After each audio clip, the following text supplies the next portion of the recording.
সোনার বাংলা সোনার দেশ। বল দেখলেই জীবন শেষ, বল দেখলেই ক্রাশ খাই, মুখ দেখলেই পুটকি লুকাই। আমার এই জীবনে, হ্যাঁ ভাই, আমার এই জীবনে আমি যত দেখেছি এওরা গেওরা লাউরা জাউরা সবগুলারই সবই ভাই টিকটকার।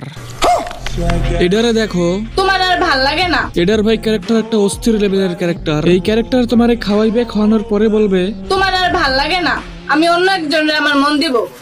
না দিবা তো ঠিক আছে, কিন্তু মনের সাথে তো ওই জায়গাটাও দিতে হয়। মামনি, তোমার যদি সমুদ্র হয় এত বড়, তাহলে তুমি মাসে মাসেই চেঞ্জ করতে পারো, কারণ এই গভীরতায় সাঁতার কাটার মতো ক্ষমতা সবার থাকে না, আর তোমার মতো চামটি সবাই হয় না। আর এইবার দেখেন প্রফেশনাল গাড়ি, একদম প্রফেশনাল গাড়ি। এই গাড়ি দেখছো আগে? এই গাড়ি দেখে একবার বলতে হবে মালের দানা পড়ে গেছে।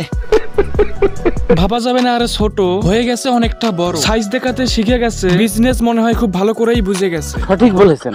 তোমাকে বলার মতো কেউ নাই, তাই আমি বলে দিই আই লাভ ইউ। আমাকে আই লাভ ইউ বলার কেউ নাই, তাই জন্য তুমি আই লাভ ইউ বললে, কিন্তু আমাকে দেওয়ারও কেউ নাই। আরে চামটি দিবি তো? ভাই আমি তোমাদের আগেও বলেছি, এখনো বলি, এগুলার জন্ম দুর্ঘটনা বশত হয়েছে, কম দামি হেলমেট ব্যবহার করার ফলে। তো ফির আর দেরি নয়, সাবস্ক্রাইব।